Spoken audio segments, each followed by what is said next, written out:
Bonsoir tout le monde, je souhaite que vous soyez tous en forme et en très bonne santé. Je suis Dr Asma Andoni, médecin généraliste 5 étoiles et comédienne amatrice à Bouche d'Or. Alors ce soir nous allons aborder un sujet qui est très important et qui sincèrement rythme le bien-être de l'individu. Il s'agit des parents toxiques, c'est-à-dire les parents nocifs, c'est-à-dire les parents destructeurs. De la bonne foi ou de la mauvaise intention, c'est pas ça qui importe. Ce qui importe, c'est que l'éducation a pour objectif de créer des individus qui sont autonomes. Donc le but principal de l'éducation, c'est l'autonomie des enfants. Or, ce qu'on voit dans notre vie quotidienne, c'est des enfants, des bébés âgés de 50 ans, des bébés âgés de 60 ans, qui sont perdus, qui cherchent leur tétine, qui cherchent leur biberon, qui sont dépendants sur tous les plans, qui sont peut-être brillants sur le plan professionnel, mais malheureusement, sont toujours des enfants, ils sont toujours coincés dans l'emprise. Donc il faut apprendre à se libérer de l'emprise des parents pour pouvoir respirer de l'air propre et pur. Alors les parents toxiques, c'est un tabou, ça fait partie des tabous. Donc casser un tabou, c'est se faire casser la tête et la colonne. Donc il faut toujours s'attendre à de la résistance quand on traite des sujets pareils. Alors on va commencer par la définition de la toxicité déjà, pour moi, d'accord, en tant que médecin généraliste. Parce que comme vous savez, en médecine, il y a plusieurs spécialités. Il y a la médecine générale, il y a la médecine de famille, il y a la médecine de sport, il y a la dictologie, il y a la médecine générale et diabéto, il y a la médecine générale et gynéco, il y a la médecine générale et beaucoup de choses. D'accord? Et puis il y a des spécialités. Alors les spécialités, elles sont très très nombreuses et ne cessent pas d'augmenter de nombre. D'accord? C'est-à-dire on a de plus en plus, on a l'apparition de nouvelles spécialités médicales et médico-chirurgicales. Alors la médecine 5 étoiles, c'est la médecine qui traite l'individu en totalité, c'est-à-dire c'est la médecine qui prend soin de l'âme de la personne, d'accord? Parce que des fois on a des patients qui n'ont aucun problème physique qu'on peut toucher, qu'on peut objectiver, mais on a la personne ou l'individu qui n'est pas à l'aise dans sa vie. Pas de maladie psychique, pas de maladie physique, pas de maladie mentale, mais pas de bien-être. Pourquoi? Parce qu'on est déboussolé. Alors, je me rappelle très bien avoir lu dans un livre, un des best-sellers de Stephen Covey, called First Things First, ou en français Priorité aux priorités. J'ai lu quelque chose de merveilleux, c'est la comparaison entre la montre et la boussole. Alors des fois, on fait très très vite. Des fois, on arrive à gagner beaucoup d'argent, avoir plusieurs diplômes, à évoluer sur le plan financier, sur plusieurs plans, social et tout, avec tout le monde, mais on échoue à se retrouver. On est déboussolé. Donc, on peut faire vite et arriver rapidement, mais où? Sans destination, sans boussole, on est perdu. Donc, on va commencer à lire les commentaires avant de pouvoir poursuivre notre discussion merveilleuse par rapport aux parents toxiques de la façon la plus tolérante et tolérable, bien évidemment. Parfois, c'est la faute de la mère marocaine qui favorise les garçons. Oui, monsieur Karim, je vous rejoins. On a une mentalité patriarcale au Maroc. Et malheureusement, il y a les femmes marocaines qui croient que c'est uniquement les hommes qui ont cette mentalité patriarcale. Or, c'est la femme qui nourrit et qui sème, qui nourrit et qui irrigue, si vous voulez, cette mentalité qui dit que l'homme est meilleur que la femme, qui dit que l'homme a plusieurs droits que la femme. D'accord?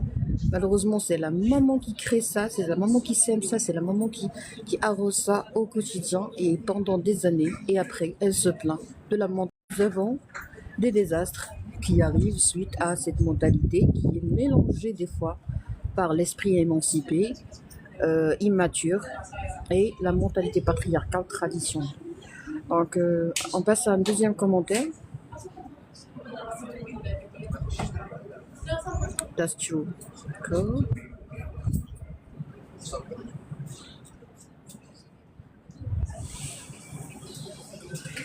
Madame, bravo, merci beaucoup.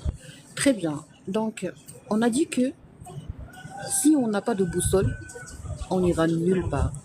Ce qu'on voit dans notre pratique quotidienne en tant que médecin généraliste, c'est des gens qui sont perdus. C'est des gens qui sont brillants, intelligents, gentils, merveilleux,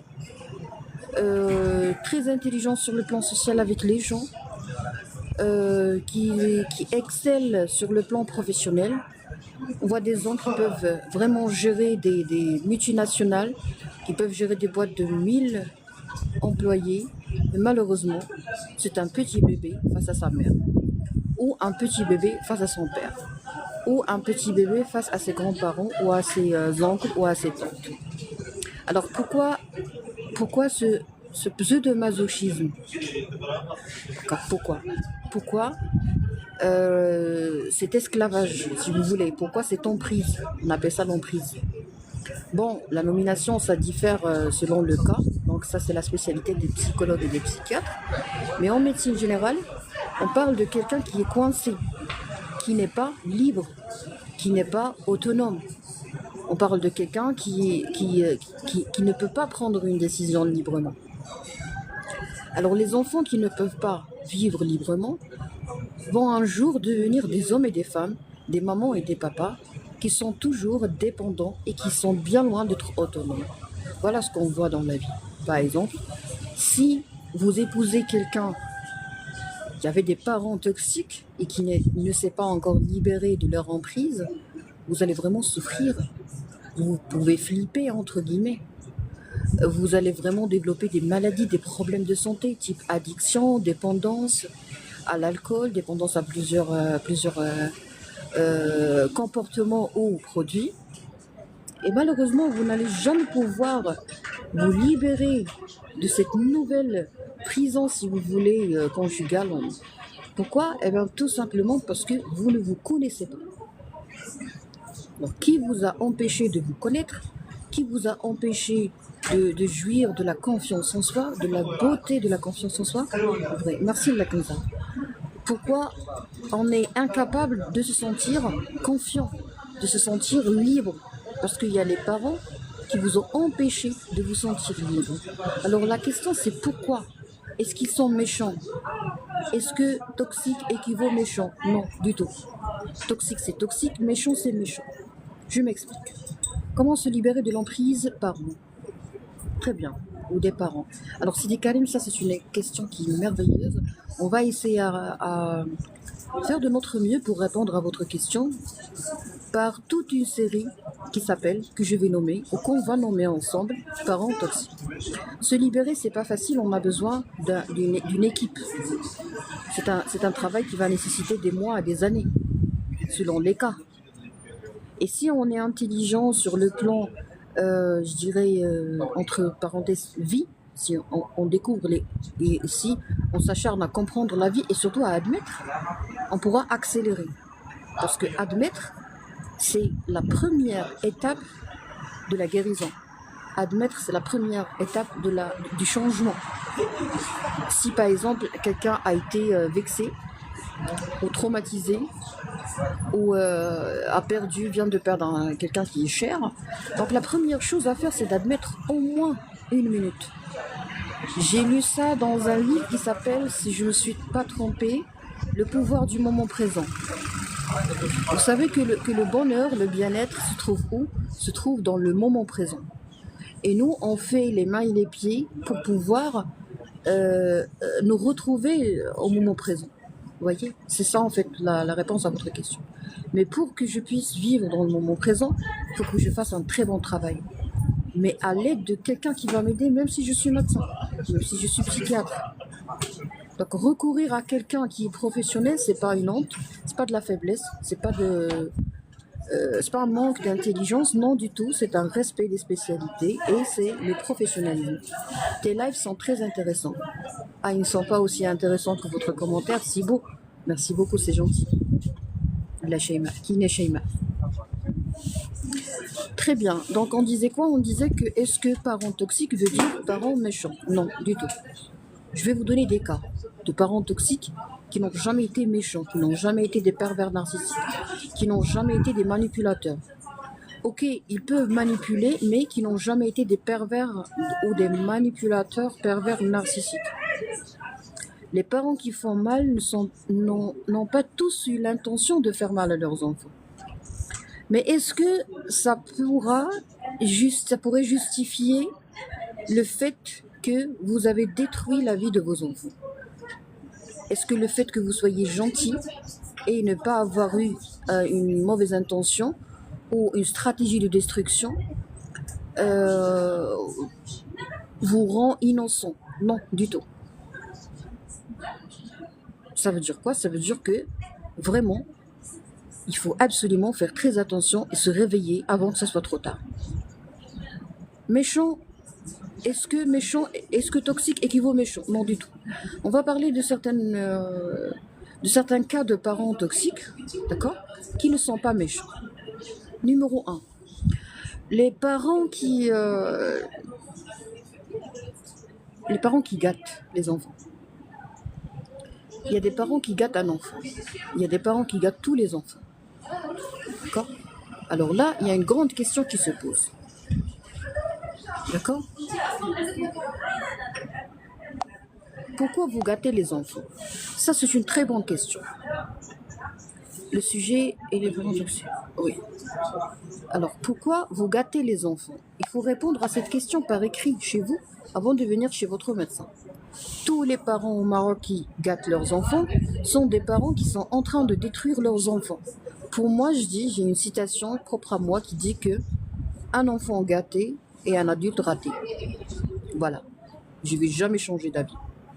Alors, pourquoi gâter? Parce qu'on ne connaît pas les axes de l'éducation. On n'a pas appris à éduquer des enfants. Et pourtant, on se marie, on met au monde des enfants. C'est grave. C'est grave de mettre au monde des enfants alors qu'on n'a jamais appris à éduquer. C'est comme si on conduit des voitures, des camionnettes, alors qu'on n'a jamais appris à conduire. C'est la même chose.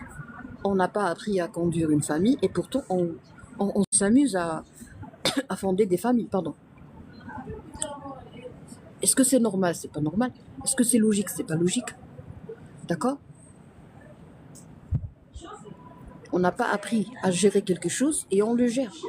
On n'a pas appris à faire une opération et on l'a fait. Alors, un autre commentaire, les parents sont un destin.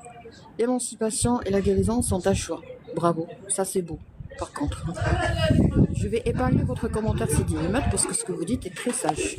Et nous, dans la vie, pour être zen, il faut qu'on cherche la sagesse et non pas l'intelligence. Parce que des fois, l'intelligence, c'est un enfer.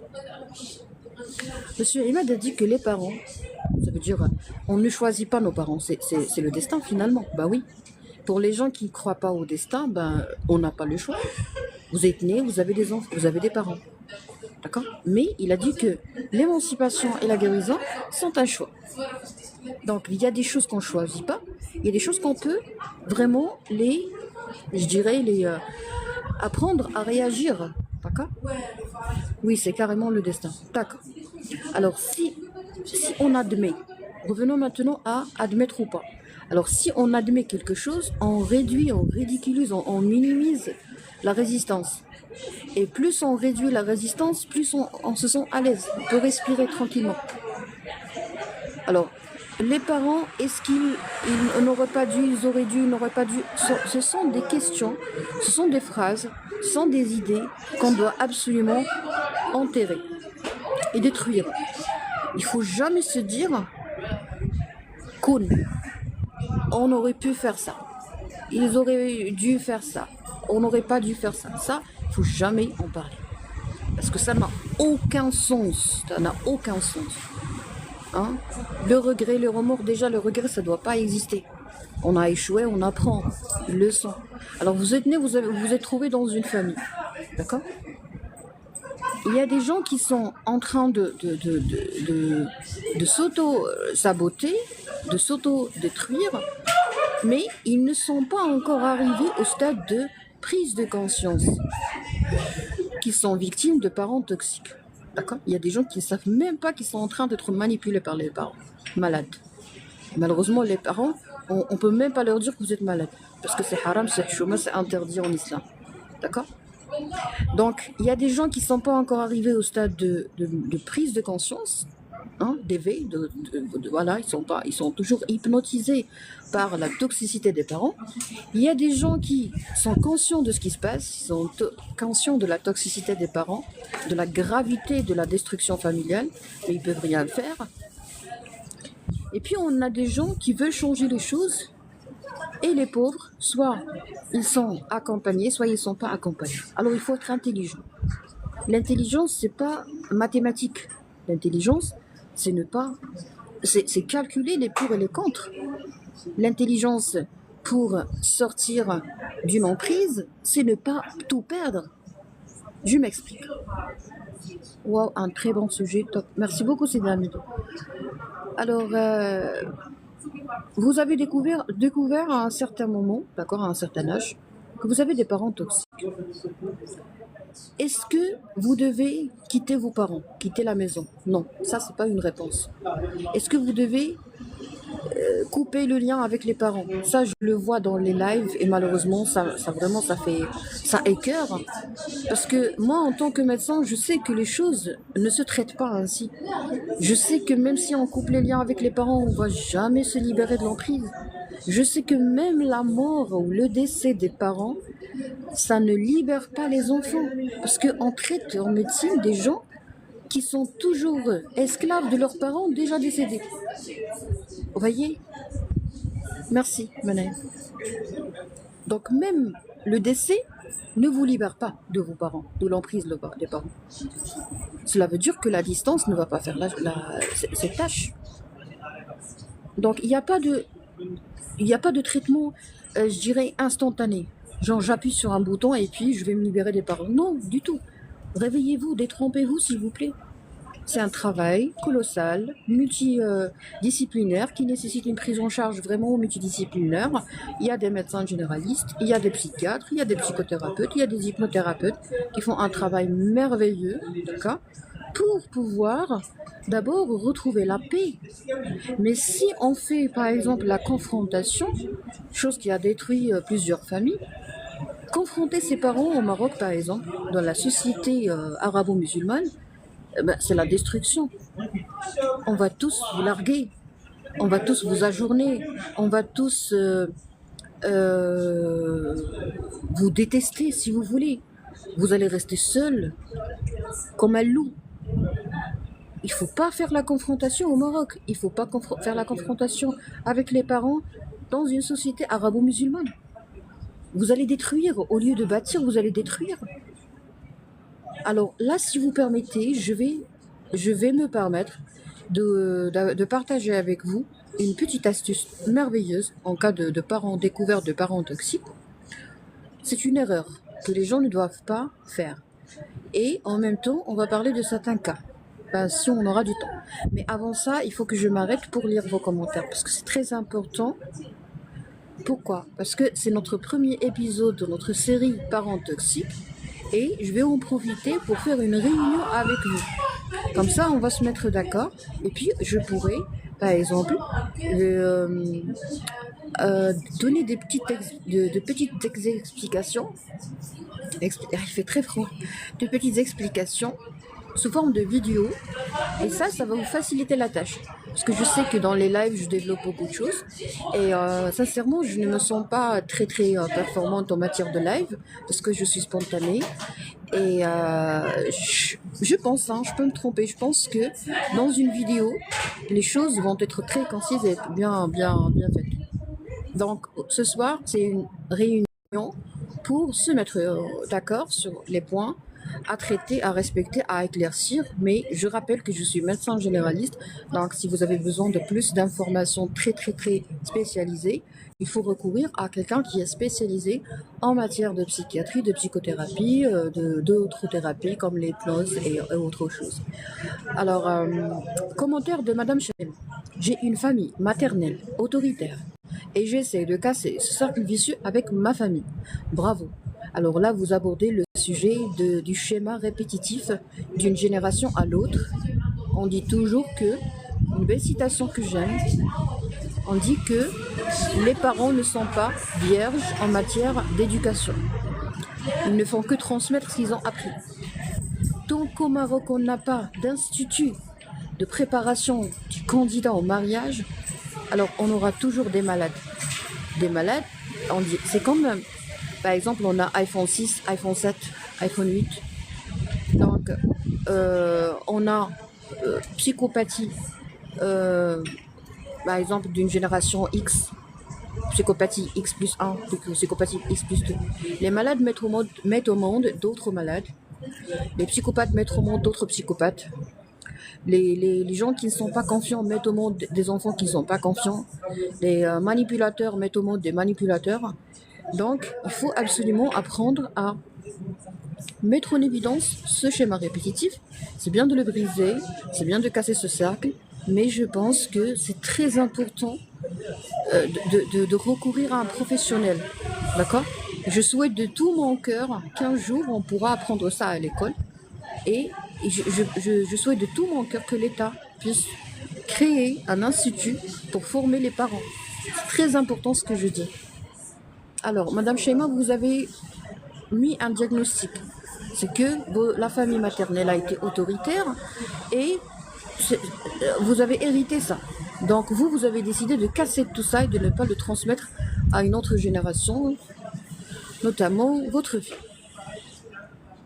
D'accord. Ben, je vous souhaite tout le bonheur et un très bon courage, madame. Mais on peut rien quand on est enfant, juste on accepte. Bravo, monsieur Hamidou. Alors là, je vais épingler votre commentaire. Pourquoi ? Parce que ça dévoile beaucoup de choses. Je reprends votre commentaire, Sidi Hamidou. Vous avez dit, mais on peut rien quand on est enfant, juste on accepte. Eh bien, c'est pour ça qu'il y a un petit ange qui s'appelle Dr Asma Amdouni. Moi, je parle au nom de tous les enfants. Je parle au nom des enfants qui ne parlent pas.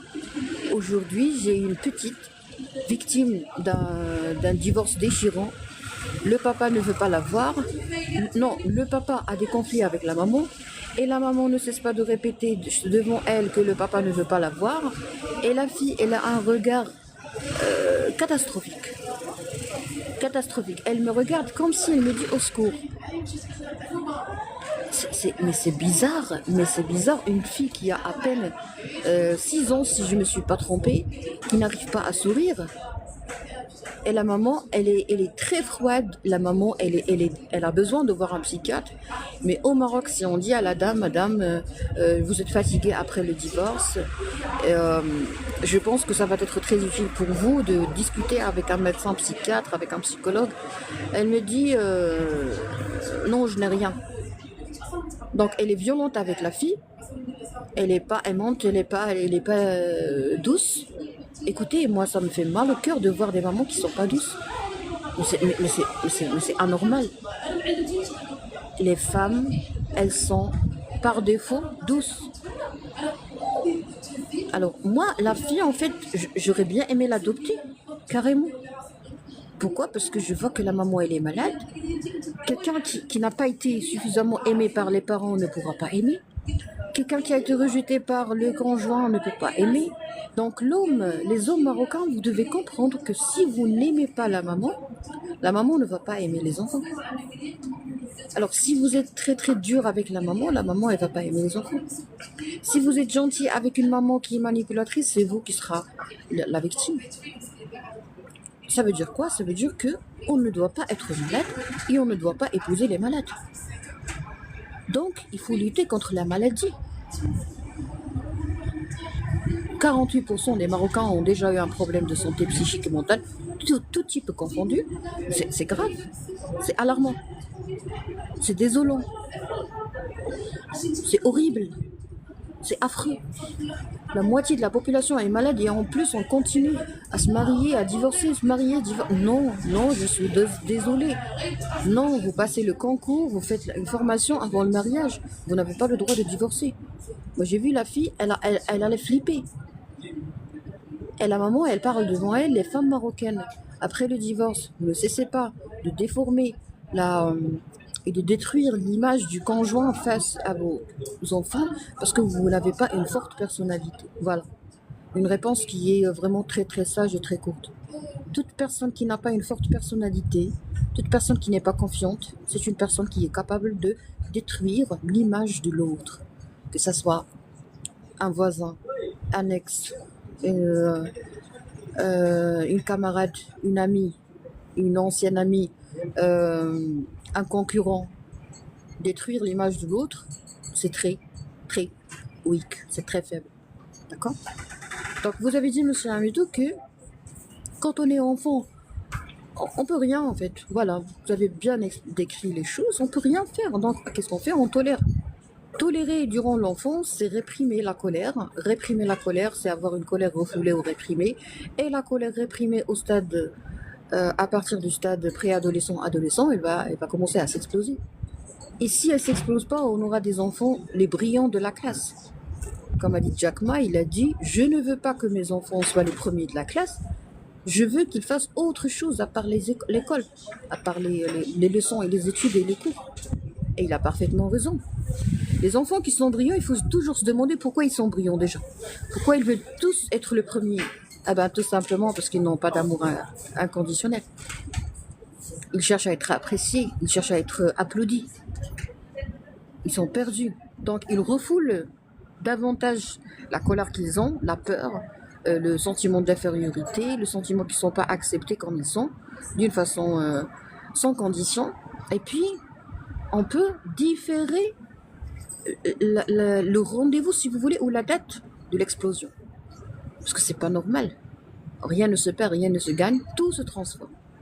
Donc, tout ce qu'on a semé durant l'enfance de nos enfants, on va le récolter un jour. Plus, voilà pourquoi moi je suis contre la punition à l'école. Ça sert à rien, c'est pas intelligent. Punir, pourquoi punir? Pour augmenter la pression. Et c'est pas vous qui allez, accueillir l'explosion de ces enfants qui est punis à l'école.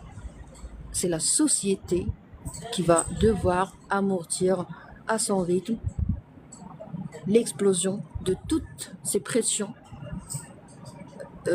empiégées dans les thorax et dans les cœurs des enfants une fois adultes. Donc pourquoi augmenter cette pression? Je ne comprends pas ce délire. Je ne comprends pas pourquoi vous déversez tous vos complexes, que ce soit que vous soyez des parents ou des instituteurs, vous êtes injuste. C'est un crime. Maltraiter les enfants parce qu'ils ne peuvent pas répondre, parce qu'ils ne peuvent pas revendiquer, parce qu'ils ne peuvent rien faire, ça c'est de la faiblesse. Donc les parents et les instituteurs, vous êtes faibles lorsque vous considérez les enfants comme des adversaires. Vous êtes malade, vous consultez votre médecin. Vous êtes en colère, vous consultez votre médecin. Vous avez un diabète, vous le traitez. Vous avez une high blood pressure ou une hypertension artérielle, vous la traitez. Vous avez une anomalie lipidique type cortisol ou triglycérides augmentés, vous les traitez. Vous avez une constipation, vous la traitez. Un instituteur qui a une constipation, il sera en colère. Un instituteur qui dort tard le soir, il va être en colère. Un instituteur qui ne s'hydrate pas correctement une quantité suffisante d'eau par jour, il va s'éclater, il sera jamais heureux, il sera jamais à l'aise, et du coup il y a les enfants qui vont payer les pots cassés. Donc je vous remercie pour votre remarque, monsieur Hamidou. Ça mérite d'être analysé pendant plusieurs minutes supplémentaires, mais c'est juste parce que y a d'autres commentaires à lire que je vais devoir passer. On était des anges, des innocents. J'adore quand vous dites ça, monsieur Hamidou. Oui, les enfants sont des anges. Il faut apprendre à vivre avec les anges. Quand on grandit, on oublie ce monde angélique Mais il faut de temps à autre, je dirais, aérer, dépoussiérer notre cœur, notre âme, pour pouvoir retrouver la paix, la propreté, la pureté. C'est beau de retrouver la pureté. Un autre commentaire.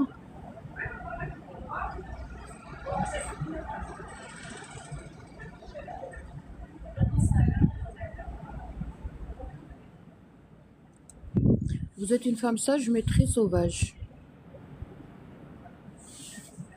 Ben, merci pour m'avoir décrite comme étant une femme sage. Voilà pourquoi je vais répondre par le silence, parce que le silence est une réponse. Bonjour.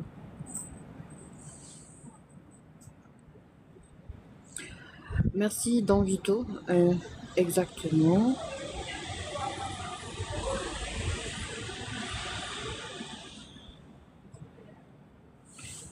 Qu'est-ce que vous en pensez de la thérapie feedback pour guérir les traumas d'enfance?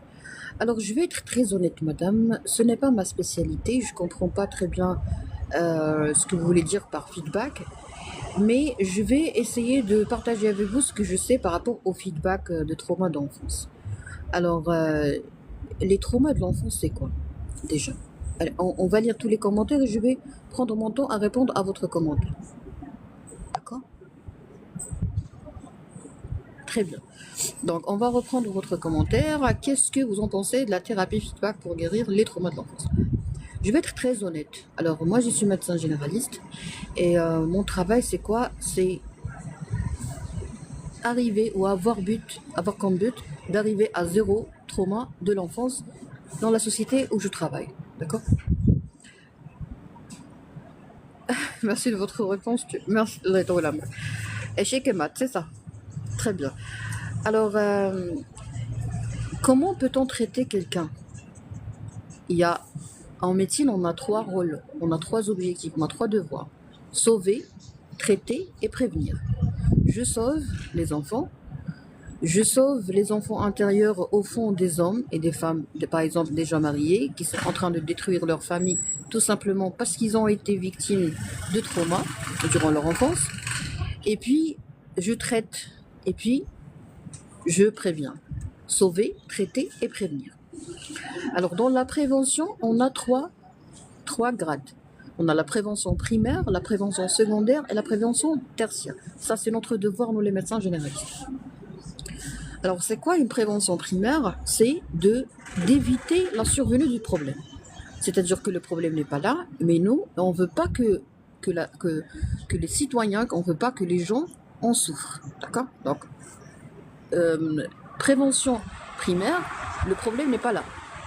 C'est-à-dire que les gens qui vont se marier en février, si je leur parle de ce sujet, si je traite ce sujet avec eux, on va essayer de faire une prévention primaire. C'est-à-dire que les enfants ne sont même pas encore nés et nous, on veut éviter qu'ils vivent des traumas.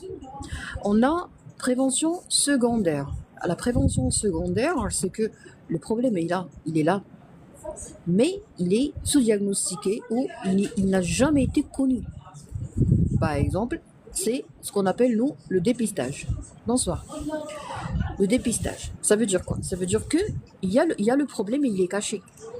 On appelle ça prévention secondaire. Par exemple, on a des diabétiques, on ne les connaît pas, on ne sait pas qui est-ce qui est diabétique. Bonsoir, docteur Adi. Et puis, on va chercher, on va creuser. On va chercher, on va creuser, on va dépister et on va découvrir les malades qui ne sont pas connus. Par exemple, prévention secondaire en cas de trauma de l'enfance, c'est de vous parler dans un live, c'est de vous chatouiller l'esprit, c'est de créer un débat, c'est de vous mettre à l'aise, c'est de vous préparer des conditions très très très calmes, comme la consultation par exemple. Pourquoi? Pour vous permettre d'écouter votre corps. Alors, écouter votre corps, c'est quelque chose de très beau qu'on fait. Et une fois on le fait, on a le patient qui se met à pleurer ou à hurler. Moi, sincèrement, j'adore faire pleurer les patients. Ah, dans le bon sens, hein, attention. D'accord, ne me jugez pas. Prévention secondaire, c'est dépister les problèmes. On a des gens qui ont des problèmes, ils ne le savent pas. Par exemple, ce soir, on parle de parents toxiques et qui sont gentils. Et il y a des gens qui savent très bien qu'ils sont en train de souffrir à cause de leurs parents, mais ils ne peuvent pas parler. Donc, qu'est-ce qu'il faut faire? Il faut casser les tabous, mais d'une façon très très soft, compliante. Heureusement que j'ai cassé les tabous de tout ce qui est pédophilie et tout. J'ai appris à... vraiment, j'ai pu, je dirais, avoir de l'expérience que je vais la déployer pour pouvoir casser très doucement le sujet des parents toxiques. Ça veut dire quoi? Ça veut dire que je vais traiter ça en français, je ne vais pas le faire en arabe. Et après, on pourra le traiter en arabe d'ici 2 ans, d'ici 3 ans. Vous voyez? Donc, tu as cassé les tabous, ça aide à dépister les problèmes de santé liés aux parents toxiques, mais il faut le faire d'une façon très très soft. Un autre commentaire. Écoutez ça encore, là, c'est très profond. Oui, je vais vous montrer un petit détail, c'est Amidon, et tout le monde. Vous voulez traiter, Madame Shema, vous avez dit une thérapie qui s'appelle feedback. Vous avez parlé de trauma d'enfance. Comment traiter les traumas d'enfance? Première question, comment découvrir les traumas d'enfance? Alors, on va écouter notre corps. Par exemple, on va faire une respiration. Ça veut dire quoi? Ça veut dire on ferme les yeux, on se concentre, on est bien allongé, on est tranquille, d'accord? Et on va essayer de faire une inspiration profonde, très très très lente, très douce. Ça veut dire quoi? Ça veut dire faire entrer l'air dans les poumons.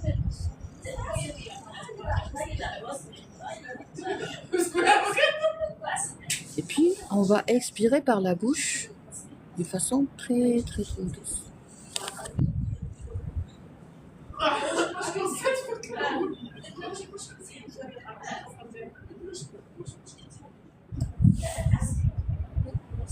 Voilà, j'ai envie de dormir. Voilà, j'ai envie de dormir, ça a marché. Parce que je le fais souvent. Relaxation. Bah oui, docteur Adil, en fait, voilà, j'ai perdu le tonus, mon Dieu, qu'est-ce qui m'arrive? Appelez mon thérapeute, s'il vous plaît. Cher thérapeute, aidez-moi. Je l'ai fait correctement. D'accord. On va tous le faire, d'accord? Ça permet l'oxygénation du cerveau et si SOS, bah oui, comme d'habitude, bon courage et bon continuation. Merci beaucoup, c'est bien. Alors, quand je fais la respiration tranquillement, qu'est-ce que je fais? Je gâte mon cerveau.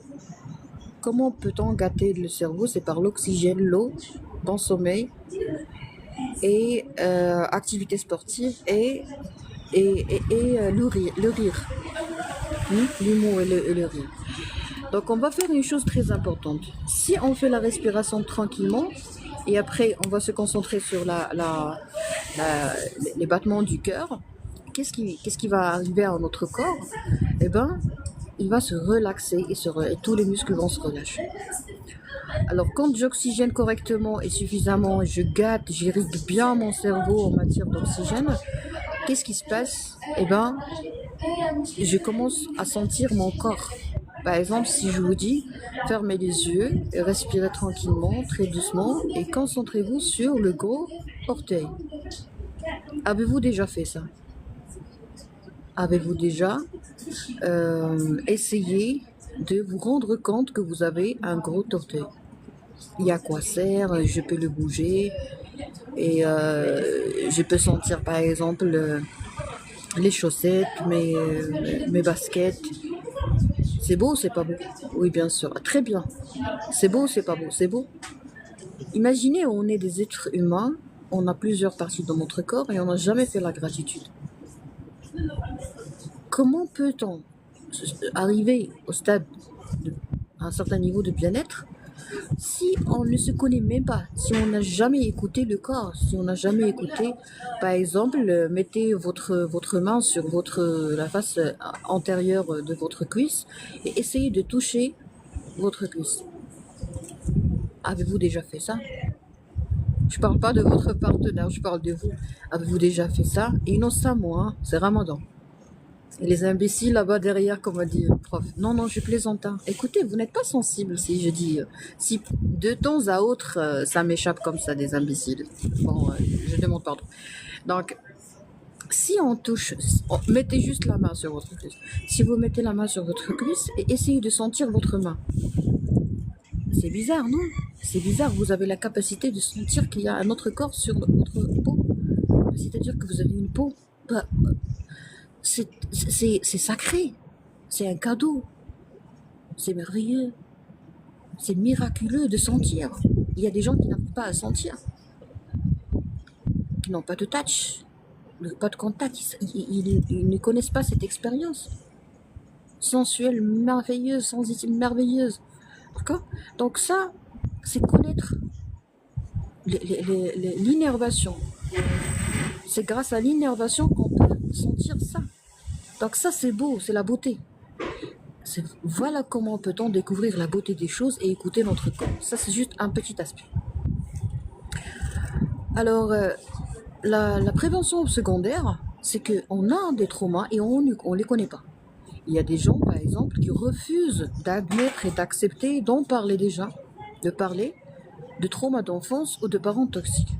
Alors là, on a besoin de faire une prévention secondaire. C'est-à-dire quoi? C'est-à-dire préparer des débats, préparer des épisodes qui parlent de la souffrance. On ne dit pas à la personne, vous avez des parents toxiques, mais on dit, est-ce que vous avez déjà eu des idées dans votre cœur qui vous faisaient mal, mais vous étiez incapable de tout dire? Alors, comment peut-on traiter ça? Premièrement, les parents doivent avoir une forte personnalité. Donc, toute personne qui se présente au mariage ou qui se prépare au mariage alors qu'il ne s'est jamais investi ou qu'il n'a jamais investi $1 ou €1 dans les consultations de pédopsychiatrie, de psychiatrie ou de découverte de soi-même, moi je pense que c'est une personne qui se met en danger et qui va vraiment faire souffrir ses enfants. Parce que pour protéger les enfants des traumas, il faut que leurs parents soient en bonne santé psychomentale, et en même temps, il faut écouter les enfants dans les écoles. Même si vous êtes en bon état psychomental, c'est la vie, il y a des surprises, il y a des problèmes, il y a des failles, il y a des fuites, il y a beaucoup de choses qui arrivent. Donc, il faut pas opter pour une vie avec sans problème, mais il faut être prêt à face problems, you see, confronter, à affronter, à surmonter à beaucoup de choses. Donc, il faut écouter les enfants dans les écoles. Il faut que les enfants s'expriment, il faut évacuer. Alors, si on n'évacue pas durant l'enfance, automatiquement, on va devenir de vrais malades et on peut nous-mêmes devenir très toxiques. Évacuer, libérer, drainer. Comment ça? Donc, soit on demande à l'enfant de dessiner. Moi j'ai été étonnée parce que, revenons toujours à la petite fille que j'ai traitée aujourd'hui, que j'ai vue aujourd'hui, c'est une fille victime d'un divorce violent, vraiment très très déchirant. La maman a détruit l'image de son père, elle croit que son père ne l'aime pas. La maman ne cesse pas de dire ça, même si je lui dis ne dites pas ça, elle me dit elle sait tout, et elle insiste encore. C'est une maman qui est vraiment très très toxique. Elle est malade elle aussi, donc et apparemment elle est violente, mais juste parce que je suis docteur qu'elle n'a pas pu me parler violemment, d'accord? Mais je vois la violence en elle, je vois qu'elle se bloque à chaque fois, elle s'interdit très très très durement, si vous voulez, de façon très dure, de s'exploser, de montrer son caractère très très impulsif. Alors j'ai demandé à la dame de partir voir un pédopsychiatre, elle m'a dit pourquoi. Déjà. Elle m'a dit, elle n'a rien, c'est le papa. Et le déni, la culpabilisation, je comprends pas ces parents immatures. Voilà pourquoi je suis déçue et dégoûtée par ce type d'alliance très très toxique. Je comprends pas ce délire. Je comprends pas. Il y a la fille qui souffre y a la fille qui vraiment dans la santé commence à se détériorer à un très très bas âge, 5 ans, 6 ans. Il y a la mère qui cherche encore à culpabiliser le papa. Je comprends pas cette immaturité. Écoutez, on peut être des amis sages et ne vaut mieux rester être des amis très très sages et très très matures que de se marier pour créer des enfants malades, des psychopathes ou des futurs criminels hein, ultérieurement. Alors ce qui est malheureux, c'est que quand j'ai décidé, j'ai demandé à la dame de demander à sa fille de dessiner et de montrer les dessins à la pédopsychiatre qu'elle va normalement voir, d'accord? Donc j'ai orienté la petite fille au pédopsychiatre et j'ai demandé à ce qu'elle dessine. Vous voyez? Donc j'ai tout préparé pour que la pédopsychiatre soit très à l'aise dans son diagnostic, dans sa prise en charge. Alors, ce qui m'a étonné, c'est que la dame m'a dit oui, ma fille fait déjà ça. Donc, sa fille a déjà commencé à évacuer, si vous voulez, le pu qu'elle a dans son cœur, pu émotionnel. Elle m'a dit, elle a déjà dessiné. Je lui ai posé la question, qu'est-ce qu'elle a dessiné? Elle m'a dit, elle a dessiné maman, papa et elle. Oh, j'ai eu mal au cœur, sincèrement. Ça découpe le cœur. Ça vexe sincèrement. Parce que comment ça, la petite dessine le papa, la maman et la petite, et la maman, elle continue encore à dire quelque chose de mal de son père devant elle. Donc, évacuer et s'exprimer, c'est une prévention secondaire magnifique pour au moins libérer de l'espace pour qu'on puisse vivre. Parce que si on ne nettoie pas le cœur de tout ce qui est haine, de tout ce qui est douleur, de tout ce qui est malheur, on ne peut pas déguster le vrai sens de la vie. On ne peut pas déguster les rayons du soleil. Vous voyez? Donc ça, c'est la prévention secondaire. Oh, je réponds toujours à votre question, Shaima, par rapport à la thérapie pour guérir des traumas de l'enfance. J'ai dit qu'en médecine générale, on est là pour sauver, traiter et prévenir. Et dans la prévention primaire, c'est-à-dire avant la survenue du trauma, et secondaire, c'est-à-dire que le trauma est là, mais il faut le mettre en évidence. Et puis nous avons la prévention tertiaire. C'est quoi? C'est le problème est là, il est bien installé, il est connu et tout, mais on cherche à réduire ou à minimiser au maximum possible le nombre et la gravité et la profondeur des complications. Par exemple, on a un diabète, le patient sait très bien qu'il est diabétique, et moi je veux lui faire une prévention secondaire, et une prévention tertiaire. Prévention tertiaire, c'est-à-dire qu'il est diabétique, mais je ne veux pas qu'il soit un jour victime d'insuffisance rénale. La prévention tertiaire, c'est qu'il est diabétique, oui, mais je ne veux pas qu'il développe une rétinopathie diabétique. Il est diabétique, oui, mais je ne veux pas qu'il aille une coronoropathie, d'accord? Donc, le trauma est là, mais il y a toujours un risque de développer d'autres problèmes liés au trauma. Donc, nous, en prévention tertiaire, on est là pour aider la personne à continuer à vivre des fois. On a des gens qui sont en dépression, on a des gens qui sont alcooliques. Il est alcoolique à cause de ses parents, mais il veut même pas admettre ça. Il croit que c'est un péché. Donc vraiment, la résistance à la réalité est un grand problème de santé. Voilà pourquoi il faut vulgariser et aider les gens à se familiariser avec ce type de débat, genre les parents ne sont pas des dieux. Et pour les musulmans, je pense que c'est très important de comprendre l'islam. En islam, on ne dit pas que vous devez être esclave de vos parents, mais il dit que vous n'avez pas le droit de maltraiter les parents. On ne traite jamais les parents. D'accord? En islam, on n'a pas le droit de maltraiter les parents. Qu'ils soient bons ou mauvais, on ne les maltraite pas. D'accord? Mais en islam, Dieu nous a dit que si on veut par exemple prier pour nos parents, il faut dire c'est-à-dire que si on veut que le bon créateur soit miséricordieux vis-à-vis de nos parents, ok, cette miséricorde, elle doit être vraiment calquée sur leur miséricorde vis-à-vis de leurs enfants quand ils étaient encore très très très jeunes. Vous voyez? Donc si on n'a pas été gentil avec les enfants, Dieu ne sera pas heureux. C'est-à-dire que Dieu sera gentil avec les parents, sera miséricordieux avec les parents, exactement comme ils l'ont été avec les enfants quand ils étaient très très jeunes. Ça veut dire que ça prouve que les parents ne sont pas des dieux. Ça prouve que les parents n'ont pas le droit de torturer les enfants. Ça prouve que les parents n'ont pas vraiment une carte blanche pour faire tout ce qu'ils veulent de leurs enfants. Donc l'État doit se mobiliser pour au moins nettoyer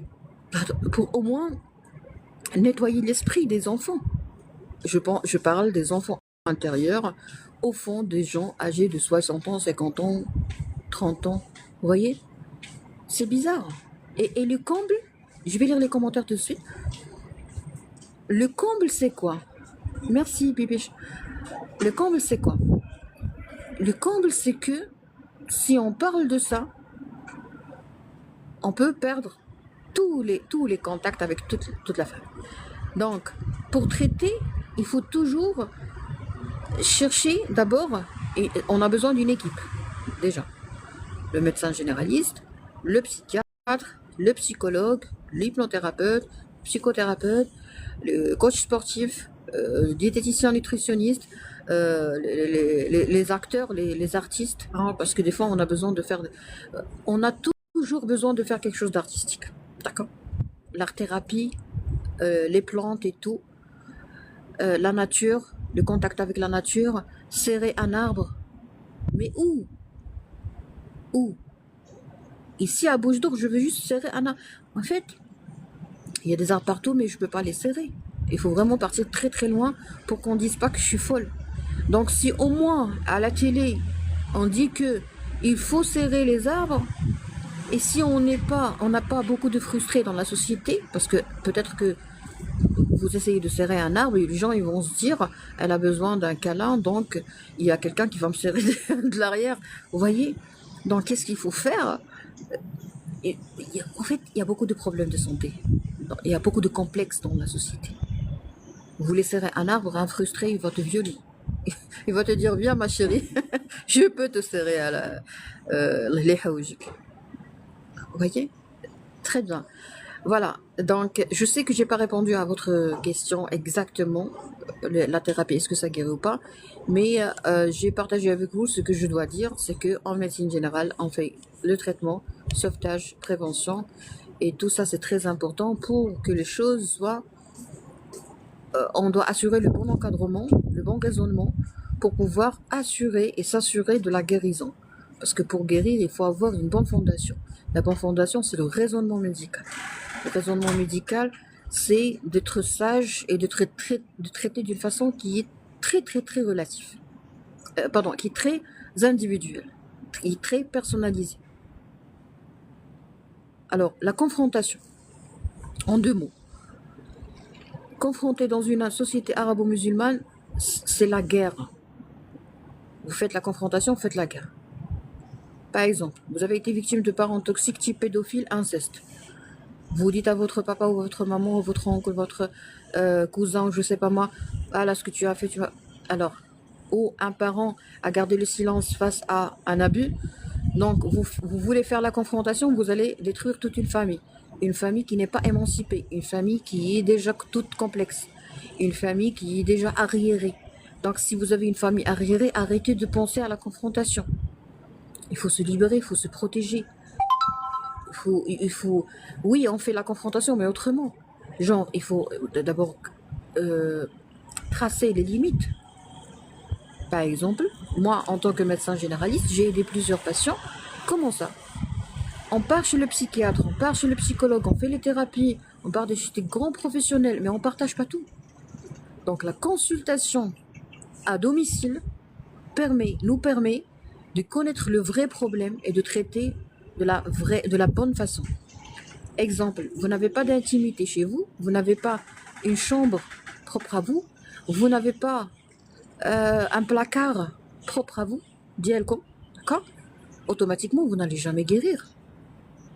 Parce que les gens, ils peuvent vraiment fouiller dans vos affaires, vous prendre des cachets, vous prendre des documents, déchirer votre diplôme et vous rendre folle ou fou.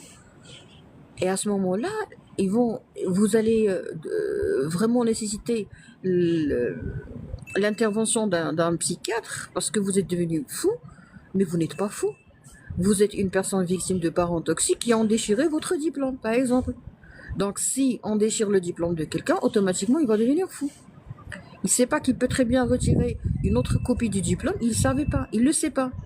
Ou bien, il est sous le choc. Donc, pourquoi il y a des familles qui font ça? Parce que c'est comme ça. Est-ce que les familles sont tous gentilles? Non.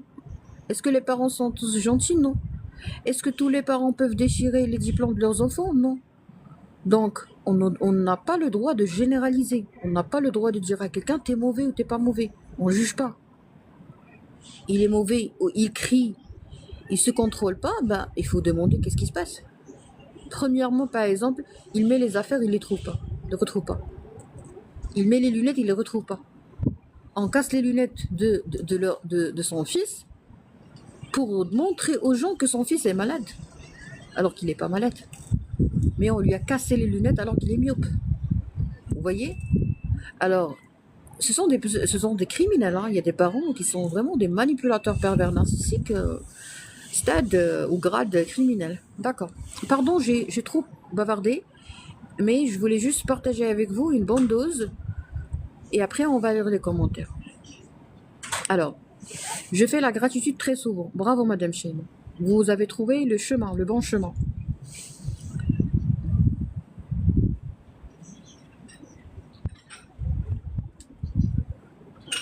Il y a TikTok qui me demande de remettre une pièce de puzzle à sa place. Vous avez perdu votre poids, madame, quoi que vous dites. Vous avez perdu votre poids, madame, quoi que vous dites. Ah oui, vous avez parfaitement raison.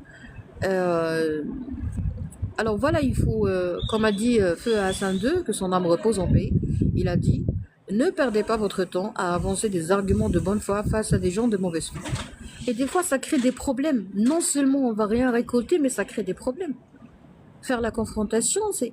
Voilà pourquoi il faut jamais appliquer ce qu'on lit dans les livres et ce qu'on voit. Et même si vous faites une thérapie, par exemple au Canada ou aux États-Unis américains, il ne faut pas appliquer ce que le thérapeute a dit. Parce que le thérapeute, c'est un Américain, c'est un Canadien.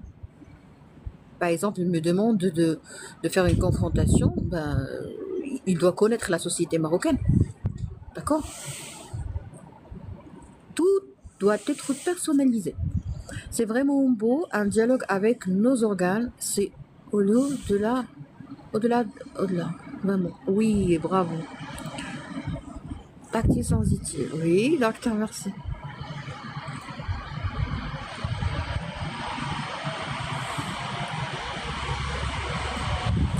Analyse psychomentale, à mon avis, est nécessaire, primordiale. Oui. Par un professionnel de santé. Mais, alors là, il y a un petit détail très important. Nous, on ne peut pas travailler sans spécialiste. Et le spécialiste, il ne peut pas travailler sans la sollicitation d'un médecin généraliste. Pourquoi? Parce que si on a un problème avec nos parents, mais le problème, il remonte par exemple à 40 ans. Ou à plus de 40 ans. D'accord? Très bien. Vous voulez faire la confrontation, vous voulez vous libérer de l'emprise, vous voulez vous libérer de cet esclavage, vous voulez être autonome, vous voulez prendre une décision sans avoir à recourir à vos parents. Par exemple, il y a des gens qui ne peuvent pas choisir leur boisson chaude sans prendre l'autorisation et l'avis de ses parents. C'est grave, oui, je sais. Alors... Mais le problème remonte à plus de 40 ans. Ok, on est bien d'accord. Mais est-ce que vous avez développé d'autres maladies physiques? Le psychiatre, il ne va pas vous examiner. Il n'est pas censé vous examiner.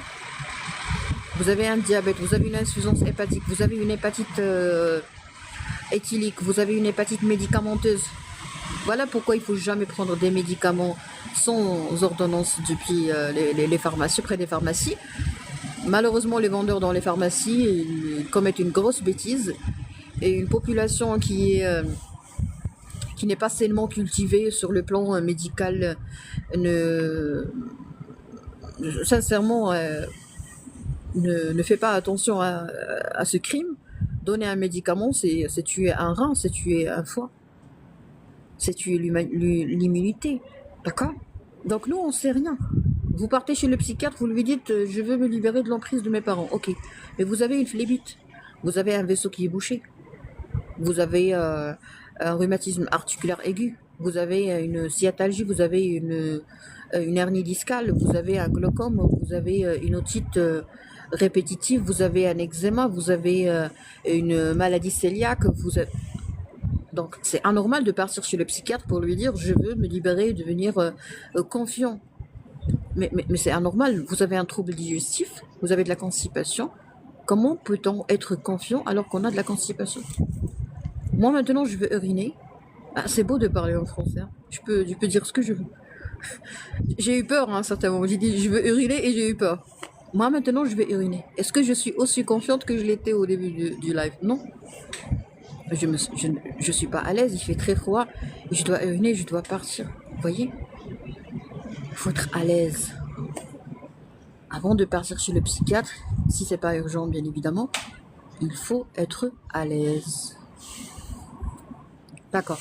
En lecture rapide des commentaires pour avoir une idée sur ce qui vous intéresse et le traiter ultérieurement ou séparément dans des vidéos. Alors, peut-être que le papa est un mauvais époux. Voilà pourquoi elle salit son image devant sa fille. Très bonne question. Je vais vous dire une chose.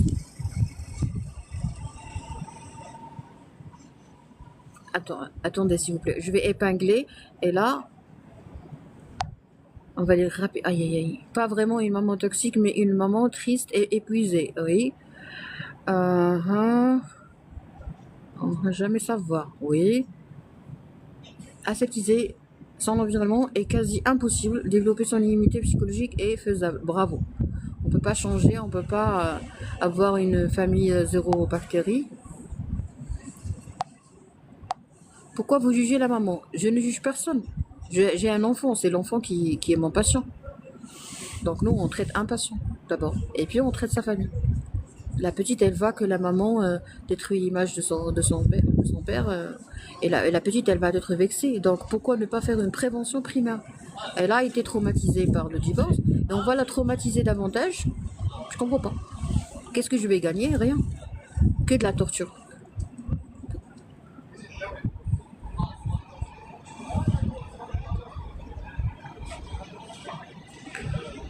Alors, il y a des parents qui sont agressifs avec leurs enfants, c'est malheureux. Oui, madame Dubiche, c'est catastrophique, c'est malheureux. Il n'y est pour rien, le pauvre, qu'est-ce qu'il a fait? Vous détestez le mari, à chaque fois que vous voyez l'enfant, vous vous dites j'ai regretté avoir eu cet enfant, mais l'enfant, pourquoi il va payer les pots cassés? Je comprends pas. Y a-t-il un traitement de la syndrome myasthénique congénital? Non, je suis désolée, c'est pas ma spécialité, il faut voir le médecin. Je ris en larmes.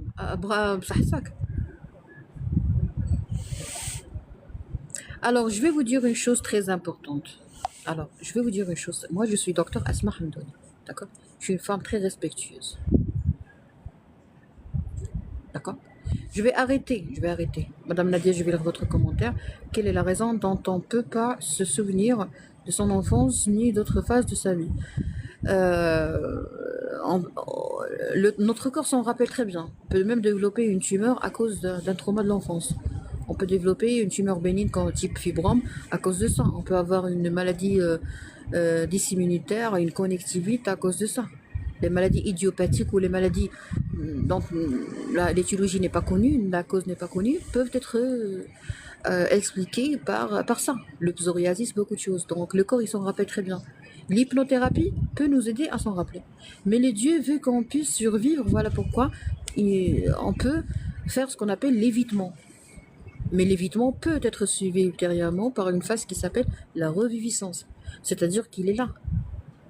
Comme a dit Jacques Brel, on entend souvent rejaillir le feu d'un ancien volcan qu'on croyait si vieux. D'accord? Très bien. Alors, je vais vous dire une chose très importante. Moi, je suis une femme respectueuse. J'aime être respectée. Et des fois, vous ne me respectez pas. Vous manquez de respect.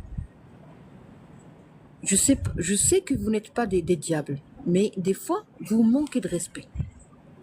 Oui, c'est un club. Oui, c'est un live pour vous tous. Mais quand une personne répond l'autre, aucune personne d'entre vous n'est un médecin. Donc vous êtes en train de raconter, de parler entre vous.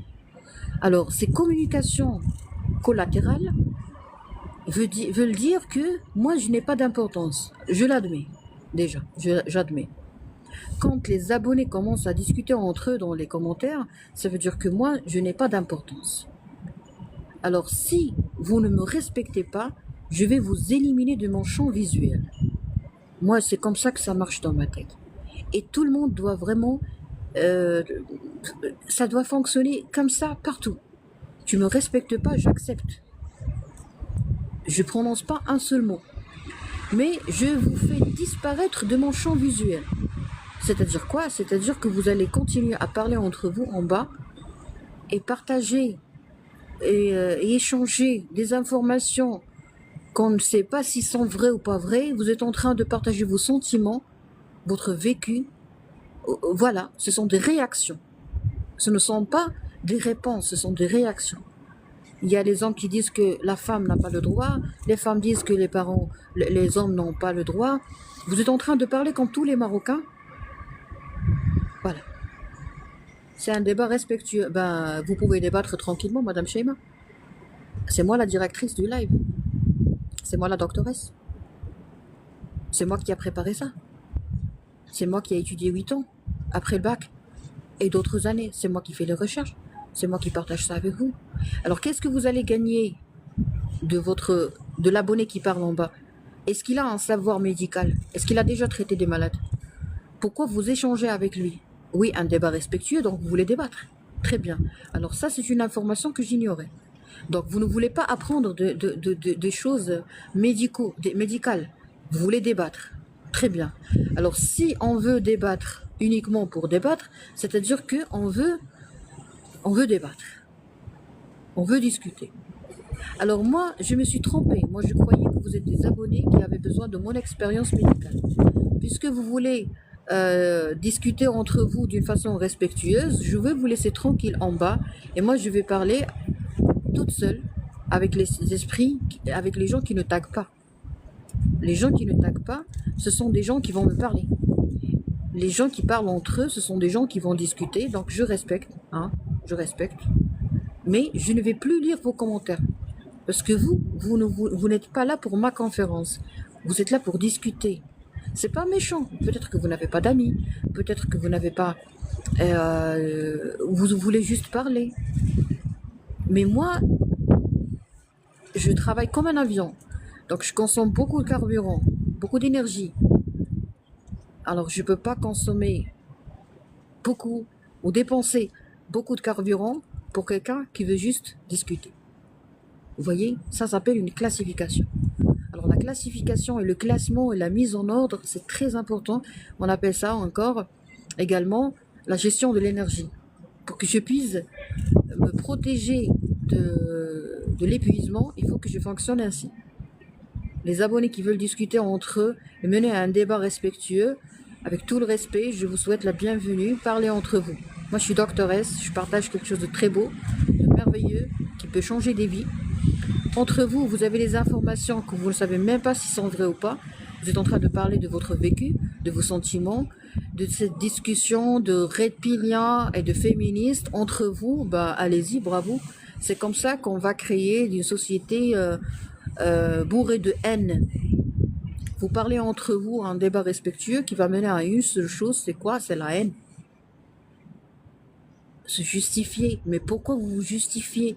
Mais pourquoi vous répondez à quelqu'un qui a dit quelque chose dans un commentaire? Mais pourquoi vous voulez changer son avis? Mais pourquoi vous voulez lui prouver quelque chose? C'est pas un Dieu. Peu importe ce qu'il dit, c'est un abonné, c'est un X. Vous voyez? C'est un X. Ce qui est important, c'est vos enfants. Donc, vaut mieux mener ces discussions avec vos enfants, parce que eux, ils ont la réponse. Nous, on n'a pas de réponse. Vous voyez? Voilà. Ben, je demande pardon si jamais vous avez trouvé mes propos ou ma réaction un peu offensive, mais je pense que il faut que j'aille une idée sur vos attentes. Vous voulez discuter. Message bien compris. Va discuter comme vous voulez, avec grand plaisir. Très bien. Alors, investissement, je dois gagner. On investit pour gagner. On investit pour gagner. Moi, j'investis dans une discussion, dans une réunion, dans une conférence. C'est pour transmettre un message et avoir des informations. Vraies, justes, correctes, personnalisées. Mais si les gens veulent parler d'une façon anarchique qui n'est pas basée sur la médecine, bah, j'investis pas. Avec un seul dollar, j'investis pas. Voilà, $0. Je parle pas avec les gens qui veulent juste parler, qui veulent juste discuter. Non, je respecte, mais je veux pas parler avec. Je veux. I cannot discuss in this way. I'm so sorry for you. Très bien, donc je veux poursuivre ma discussion par rapport aux parents toxiques. Alors, les parents toxiques ne sont pas forcément des parents méchants. Ce sont des parents qui n'ont pas appris à éduquer. Pourquoi? Parce qu'au Maroc, on a un handicap. Et cet handicap, c'est quoi? C'est qu'on n'a pas d'institut qui nous aide ou qui nous enseigne, ou qui nous traite d'abord, qui nous prépare pour être des papas et des mamans. D'accord? Voilà pourquoi il y a des gens qui réussissent sur le plan professionnel, tout simplement parce qu'il y a des écoles, parce qu'ils sont passés par des écoles supérieures, des universités, d'accord? Donc si on enseigne quelque chose, les gens ils veulent l'apprendre. On enseigne par exemple je sais pas, l'économie, il y a des gens économistes qui sont brillants. On enseigne par exemple l'ingénierie, il y a des ingénieurs qui sont brillants. On enseigne par exemple la médecine, il y a des médecins qui sont brillants. On enseigne par exemple les sciences politiques, il y a des politiciens qui sont brillants, des diplomates qui sont brillants. D'accord? Mais quand on n'investit pas, quand on n'enseigne rien par rapport à l'éducation, qu'est-ce qu'on fait? Eh ben, il y a toute la population ignorante, arriérée ou hétérogène. Il y a des gens qui sont émancipés, d'autres qui sont arriérés. Il y a des mariages qui sont vraiment comme des accidents. Voilà. Au Maroc, on a des accidents relationnels. Ça veut dire quoi? Ça veut dire que la personne elle sort avec une personne, elle fait l'amour, il y a une bonne communication corporelle, elle se dit non, moi je peux pas vivre sans elle. Déjà, si vous prononcez cette phrase, si vous dites ce type de phrase, c'est-à-dire que vous avez besoin de voir you need a physician, really. Vous avez besoin d'un médecin. Ça veut dire quoi? Je peux pas vivre sans toi. Mais si jamais cette personne quitte ce monde, qu'est-ce que vous allez faire? Vous allez flipper? Vous allez vous suicider? Mon Dieu, mais c'est pas possible. Ben déjà, l'amour, ça doit être appris à l'école. Les mariages sont des accidents de parcours au lieu d'être un acte réfléchi. Bravo, j'ai aimé votre expression, acte réfléchi. L'amour déjà. Je parle pas du sexe, mais je parle de l'amour. Quelqu'un qui aime quelqu'un. Ok. Comment puis-je dire à un homme je t'aime? Comment puis-je être sûr que je l'aime? Il y a des cas où on n'a pas le droit de dire à quelqu'un je t'aime. Quand on a les 3 types de dépendance. Affective, dépendance financière, dépendance intellectuelle. Si je suis idiote et je connais un homme qui est très bien émancipé, bien cultivé, qui sait tout, un joker, un monsieur sait tout, ben, automatiquement je vais croire que je l'aime, mais je l'aime pas. C'est juste parce que je le vois comme étant un ange, comme étant un savant, comme étant un dieu, comme étant je sais pas, quelqu'un qui sait tout. Donc le jour J où je vais poursuivre mes études, et ça a déjà eu lieu dans plusieurs couples, le jour où vous allez épouser une ignorante et vous allez enregistrer son nom dans une université, elle va reprendre ses études, elle va avoir son permis, vous la prenez en charge totalement pour qu'elle puisse décrocher son permis, son diplôme, pour qu'elle puisse, vous allez même l'aider grâce à vos pistons pour décrocher un poste. Après, qu'est-ce qu'elle va faire? Elle va vous larguer. elle va vous laisser tomber, elle va demander le divorce. Pourquoi? C'est normal. Elle va vous dire, je t'ai aimé, je t'ai accepté quand j'étais rien, quand j'étais nulle, quand j'étais ignorante. Maintenant, je me suis mariée, tu m'as aidé, j'ai eu mon diplôme, bagnole, permis, poste, je suis indépendante. Donc je peux choisir l'homme que je veux. Elle va commencer à travailler, elle va commencer à connaître des gens, avoir l'accès à plusieurs connaissances, avoir l'accès à plusieurs choses. Donc du coup, les sentiments de cette personne, de cette femme envers vous vont changer. C'est exactement quand quelqu'un, par exemple, qui vit à l'étranger, euh, établit un lien amical, après un lien passionnel avec une femme qui habite par exemple ici au Maroc, et une fois à l'étranger, lui il croit que cette femme a des principes qui sont bien enracinés dans son cœur, mais une fois à l'étranger, elle va changer. Directement assistante sociale. Et on met en prison des hommes. Oui. Ça veut dire quoi? Ça veut dire que les gens, ils changent. Tout simplement. On va lire les commentaires. Oui, exactement, c'est le bon terme, des accidents. Et le pire, on découvre ça après 1 an de mariage au moins. Oui. C'est pour ça que je dis amour, mariage est égal faillite ici. Oui. Oui. Le vrai amour, d'abord, je dois être indépendante. J'ai pas besoin d'un homme pour son argent. J'ai pas besoin d'un homme pour être heureuse. J'ai pas besoin d'un homme pour être intellectuelle. Si je suis arrivée à ce stade, alors à ce moment-là, je peux dire je t'aime. Pourquoi? Parce que je sais que j'ai pas besoin de toi. Je vais pas profiter de toi. Ce n'est pas parce que je suis faible que j'ai senti ce sentiment d'amour envers toi. Merci. D'accord? Mais si moi j'ai besoin de toi, je suis pauvre, j'ai rien bouffé, je suis idiote, ignorante, tout. Je suis perdue. Et là je te dis je t'aime. Non, c'est pas de l'amour. C'est le besoin. C'est la dépendance. C'est le sauvetage. On appelle ça le sauvetage. Arrêtez de sauver. Arrêtez d'être le sauveur de votre conjoint.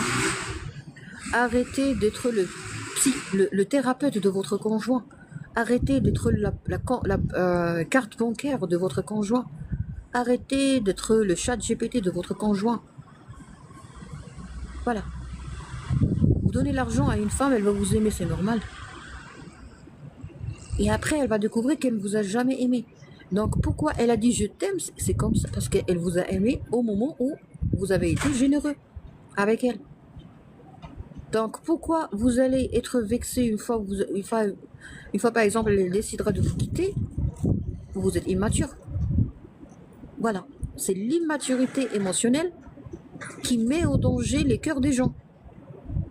Mais on n'apprend pas ça à l'école.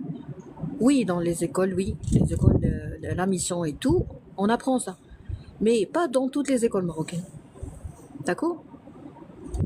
Toute la vie est basée sur les intérêts. Il n'y a pas d'amour s'il n'y a pas l'amour de Dieu. Bah, si vous le dites, l'amour n'existe pas. Voilà. Départ volontaire. Retraite anticipée. Sidi Najib là, il dit l'amour n'existe pas. Si, ça existe. Après avoir aimé sa personne, sa propre personne, on peut aimer une autre personne. Tant que je ne m'aime pas, je n'ai même pas le droit de dire à quelqu'un je t'aime. Voilà. Je ne m'aime pas.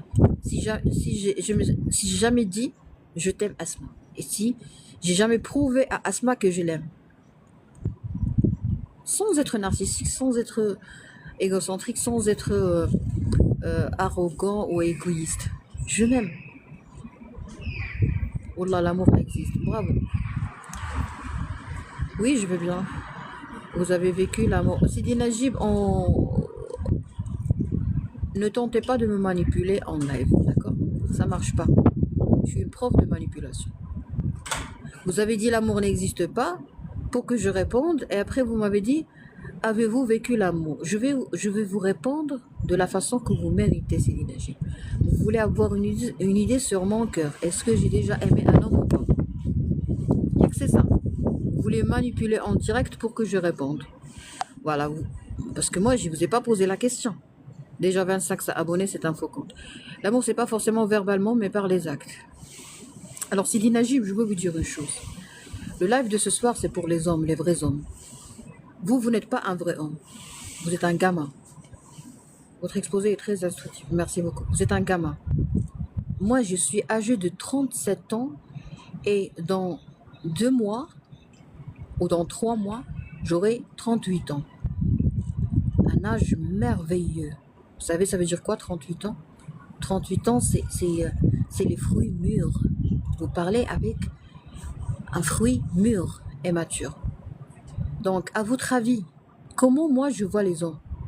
Un homme qui me pose cette question, est-ce que tu as déjà vécu l'amour en direct? C'est un gamin. Moi, je ne peux pas m'entendre avec les gamins. Je ne peux pas répondre aux gamins. Oubliez la version arabe où je fais de la comédie médicale et je parle avec les gens qui sont modestement cultivés. En français, là, je parle avec les gens émancipés. Je parle avec les gens de gros calibre. Je parle avec les gens qui sont matures, les gens qui sont modestes, qui sont humbles. D'accord? Faites très attention en m'adressant la parole dans mes discussions en français. Parce que j'ai une autre personnalité. Pourquoi? Parce qu'en français, j'ai étudié chez des gens qui m'ont aidé à être une personne confiante. On n'apprend pas une langue, on apprend une culture. On dirait une Canadienne qui vous parle, on dirait une Française qui vous parle en français. Ce n'est pas Asma, Google Traduction en français, non du tout. Moi maintenant, je vois les gamins et les hommes. Vous voyez? Le fait que vous m'avez posé une question qui est très intime en direct, ça prouve que vous êtes un gamin. Pour ne pas dire autre chose. Donc je vous prie, Monsieur Najib, de bien vouloir contrôler vos émotions en me regardant, parlant. D'accord? Vous n'avez pas le droit de me poser cette question. On est dans une conférence, on est dans une discussion respectueuse.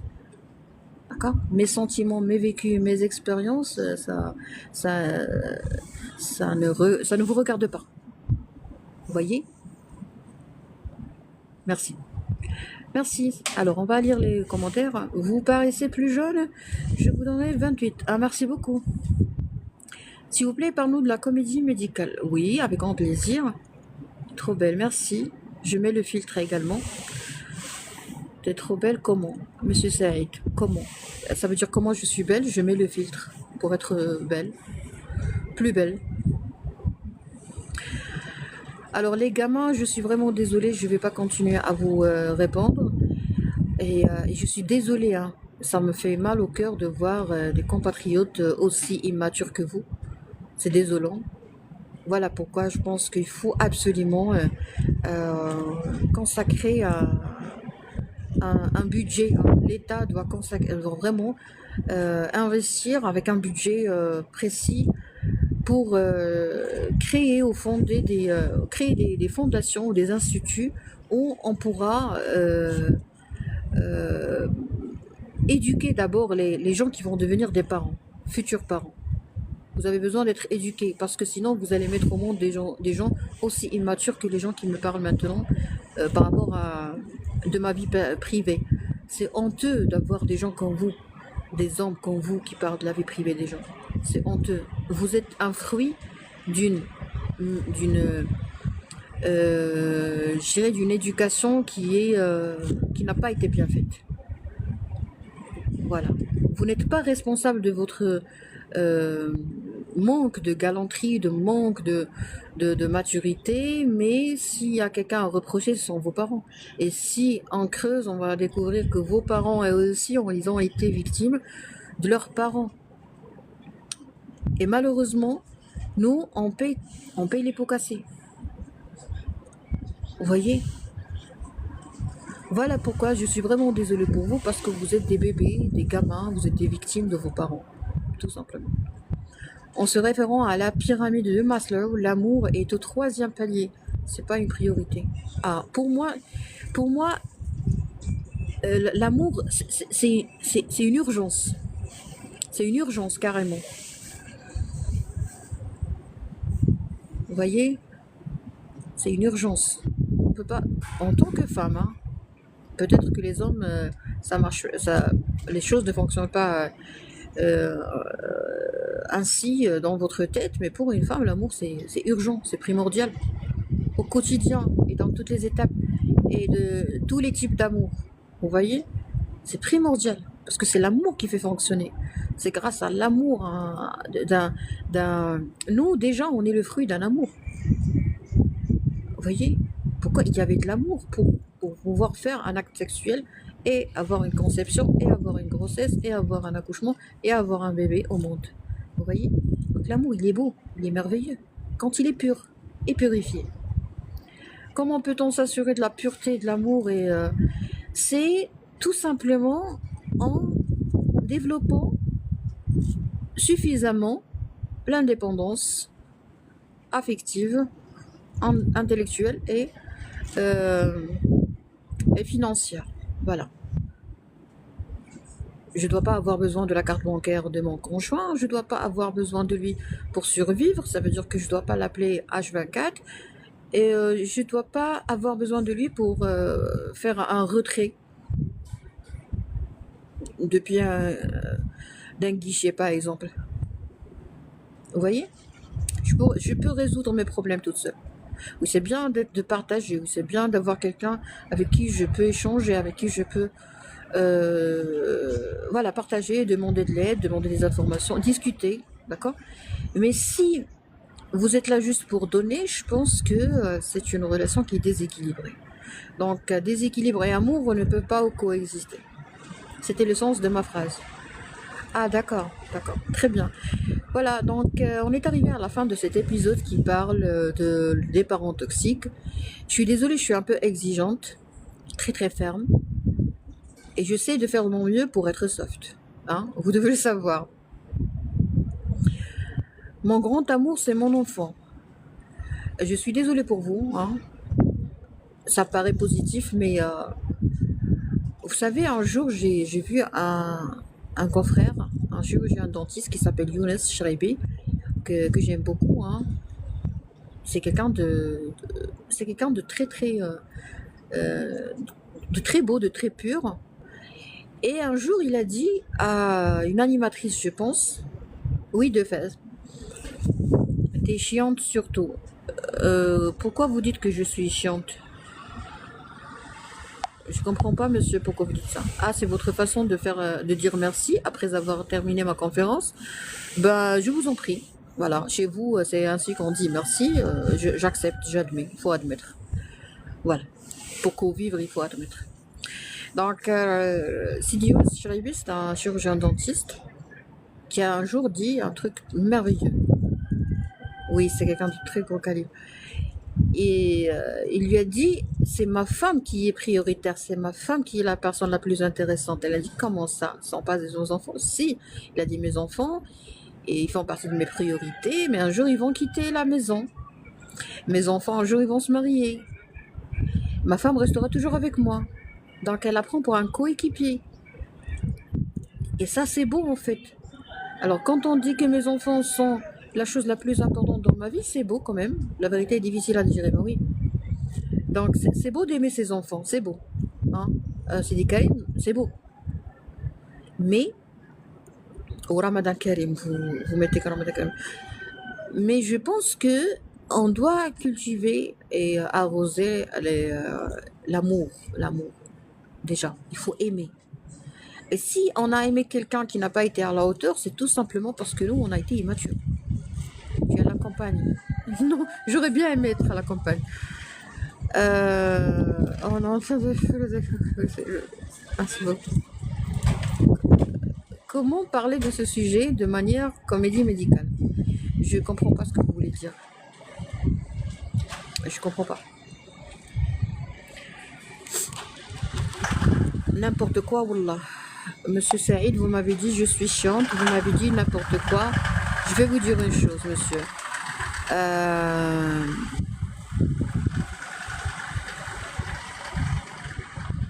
Je n'ai pas de réponse pour vos insultes. Voilà, c'est tout ce que j'ai à dire.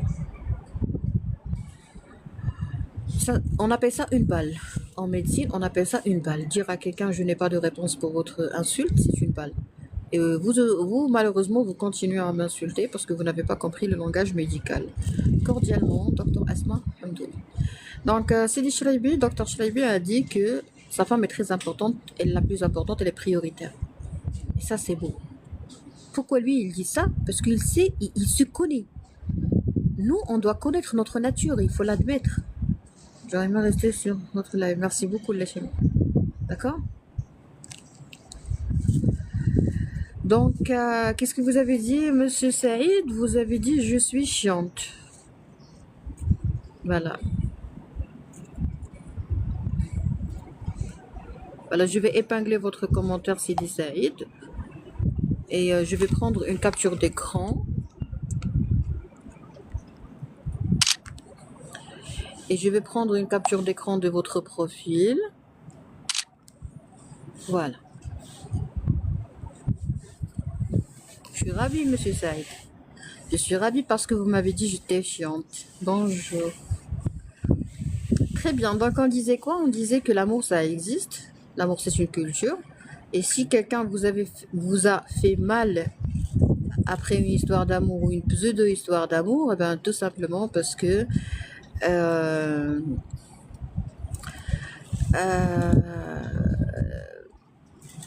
au fait, quand on met un clown dans un cirque, quand on met un clown dans un palais, il transforme le palais en cirque. Mais le clown restera toujours un clown. Il ne sera jamais un roi. Vous avez bien entendu, monsieur Saïd. Moi, je vous ai invité à découvrir les complexes que vos parents ont gravés dans votre cœur par les traumas de l'enfance. Et vous me dites, je suis chiante. Mais je ne comprends pas. Vous voyez? Donc, vraiment, il faut savoir que si vous avez vécu une mésaventure amoureuse, d'accord? Bien dit. Merci beaucoup. Oui. Alors, s'il y a quelqu'un qui dit que l'amour n'existe pas, alors permettez-moi de vous dire que l'amour, ça existe. Mais vous, peut-être que vous n'êtes pas mature sur le plan émotionnel pour retrouver l'amour. Il faut admettre qu'on n'a pas été mature pour retrouver le vrai amour. Parce que les immatures attirent les immatures. Et les matures attirent les matures. Les sages attirent les sages. Les imbéciles attirent les imbéciles. Monsieur Saïd, je vous bloque avec tout le respect parce que vous m'avez insulté à plusieurs reprises. Et là, je vais vous éliminer de mon champ visuel. Ça, c'est ma philosophie dans la vie. J'accepte la maltraitance et je vous élimine de mon champ visuel. Il existe avec tous mes respects, mais rare la vérité. Ben, plus j'investis dans ma santé mentale, plus je vais attirer des gens qui sont stables sur le plan mental. Plus j'investis sur le plan financier, c'est-à-dire plus je travaille sur ma liberté financière, plus je vais attirer les gens qui sont libres sur le plan financier.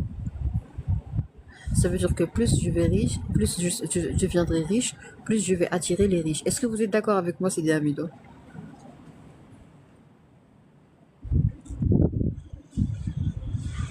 Oui, on peut le faire.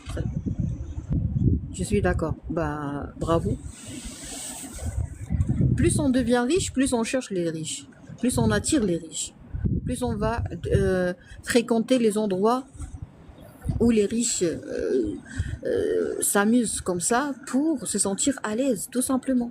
Exactement, la loi de l'attraction. Bravo. Oui, je suis d'accord. Merci beaucoup. Voilà, c'est aussi simple que ça. Donc, si ça marche sur le plan financier, ça marche également sur le plan sentiment, ce plan amour. Si moi, je m'aime, automatiquement, je ne vais jamais admettre un imbécile qui ne s'aime pas. Parce que s'il ne s'aime pas, il ne va pas pouvoir m'aimer. S'il est malade, si je suis malade, je vais attirer les malades. Si je suis en dépression, je vais attirer les déprimés. Si je suis faible, je vais attirer les faibles. Si je ne suis pas confiante, je vais attirer les inconfiants. Si j'ai pas traité les traumas de l'enfance, je vais attirer des gens qui n'ont pas encore traité leur trauma d'enfance. Tout simplement. Ok? C'est Dieu qui les fait dans ton chemin. Oui, des fois, pour qu'on devienne plus mature.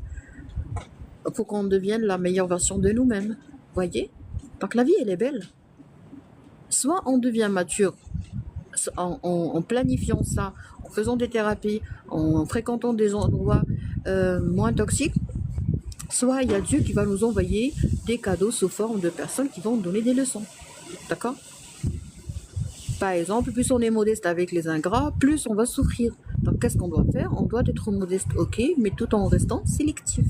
Je change pas de caractère, je suis un ange, je resterai un ange, mais je vais devenir sélectif. Réduire la disponibilité et l'accessibilité, et l'accès, ou l'accessibilité.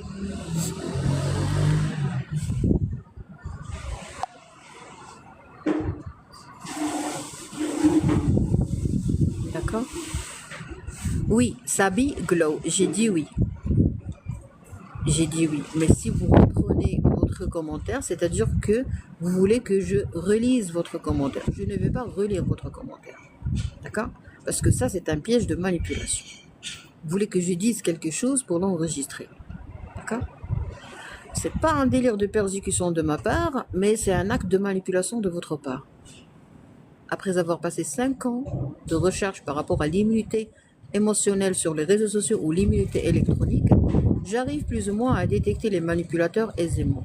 Si vous n'avez pas un niveau très très haut en matière de communication, je ne suis pas capable et je ne serai jamais capable de discuter avec vous. D'accord? Un live en français ou en anglais, c'est un live uniquement pour les gens matures. Si vous n'êtes pas suffisamment mature, je comprends. Moi aussi, j'ai été adolescente, j'ai été préadolescente, j'ai été moins mature, j'ai été moins sage. Donc, je vous prie de bien vouloir respecter vos limites. Et comme a dit Jamal Debbouze, s'il vous plaît, restez dans la limite des stocks disponibles. Ok? Il faut refléter la personne. Bravo. La vie est belle, on profite des moments. Bravo. La vie est belle car vous êtes belle. Oh, c'est beau tout ça. La vie se compose des moments spontanés qu'il faut en profiter, ils ne redeviendront jamais. Bravo. Ils ne reviendront jamais, oui. On dit que la vie, c'est l'ensemble des moments où tu t'es coupé le souffle. C'est beau ou c'est pas beau? La vie, c'est l'ensemble des moments où tu t'es coupé le souffle. C'est une citation que j'ai lue quand j'avais 14 ans. 14 ans, 13 ans, imaginez. Voilà, donc on est arrivé à la fin de notre soirée, de notre discussion. C'était le premier épisode d'une série, Inch'Allah, qu'on va nommer Parents toxiques. On va parler d'une façon très soft, très douce. Et gardez toujours dans l'esprit qu'on est venu dans ce monde pour vivre.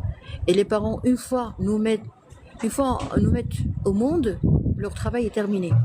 Pour moi et pour les gens matures, le fait qu'on nous a mis au monde, c'est déjà un cadeau. Donc nous, on doit les remercier tout simplement. Les traumas et tout, quand on arrive à un stade de guérison, de pardon, donc vraiment, ça nous fait ni froid ni chaud, c'est trauma. Mais il faut les traiter. Un trauma, ça peut être juste... on vous a, par exemple, interdit de voyager toute seule, on vous a interdit de passer la nuit avec vos copines et tout. D'accord?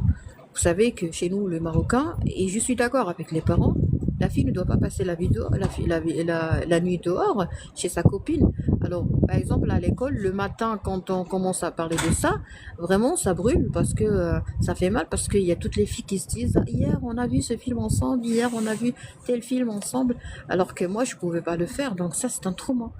Pourquoi? Parce que ça n'a pas été expliqué.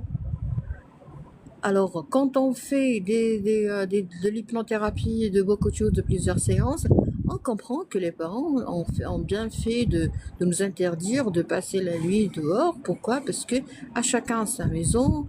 Pyjama party, c'est pas au Maroc, c'est en France, c'est en Espagne, d'accord? C'est pas au Maroc parce que c'est pas la même mentalité, d'accord? Voilà. الحجاج بينك وبين نفسك فارفعها تصل إليه. Envers soi-même et aussi une quête spirituelle. Oui. Merci docteur pour votre précieux partage. Je vous en prie, la Nadia, c'est aimable. Bonne soirée et bonne continuation. Merci. Peut-être que vous êtes meilleur que moi, si moi. C'est juste mon domaine. Je ne suis pas parfaite, je ne suis pas génie, c'est juste mon domaine. Il y a des idées intéressantes. Merci beaucoup, c'est gentil. Oui, c'est vrai, c'est pas la même culture aussi. Bravo, c'est pas la même culture. Vous savez que des fois, il y a des gens qui, s'ils découvrent que la fiancée a déjà passé la nuit dehors, même sa copine, c'est comme si elle n'est pas vierge, c'est comme si elle a mis au monde un enfant, c'est comme si elle a fait un curtage, c'est comme si elle a abandonné un enfant sans, en dehors du cadre du mariage. Vous voyez, il y a des gens qui sont comme ça. Donc vraiment, on est très différents. On est très différents. Non, pas du tout, vous êtes trop loin de moi. Merci beaucoup, c'est gentil, c'est très modeste de votre part. Très bien, donc pour les consultations à distance, je les fais uniquement par rendez-vous sur la plateforme docexpress.m. Pour les gens qui m'attaquent, pour les gens qui m'embêtent, j'aimerais vous dire que vraiment vous allez développer un arrêt cardiaque si vous ne consultez pas votre psychologue. Il y a beaucoup de gens qui m'attaquent, il y a beaucoup de gens qui essayent de détruire mon image et j'ai développé une immunité catastrophique. Donc je pense que si vous ne vous traitez pas correctement et rapidement, si vous ne traitez pas votre jalousie, vous allez vraiment être vexé. Parce que à partir de demain, à partir de ce soir, hein, j'ai commencé à parler de la médecine. Donc vraiment, vraiment les jaloux, vous allez avoir un AVC. Parce que c'est pas bon d'être jaloux. La jalousie, ça tue. Alors préparez-vous à être étonné, comme a dit Gadmal. Ah, je plaisante, hein. Mais les jaloux, hein, faites gaffe. Prenez de la tisane. Merci pour votre engagement et bon courage pour la suite, que du bonheur, Inch'Allah. Merci. J'ai essayé de prendre un rendez-vous chez notre site web, mais pas si facile. Bah, vous pouvez les contacter depuis le numéro de téléphone qui est sur la plateforme professionnelle médicale. Très bien. Donc pour cette rediffusion, pour la rediffusion de notre épisode, vous la retrouverez Inch'Allah sur la chaîne YouTube qui porte mon nom. Et s'il vous plaît, signalez tous les comptes qui mettent des photos de médicaments ou de compléments alimentaires sur Facebook. C'est pas ma page. La jalousie, ça tue vraiment, ça devient toxique après. Oui. Très bien, donc bonne soirée.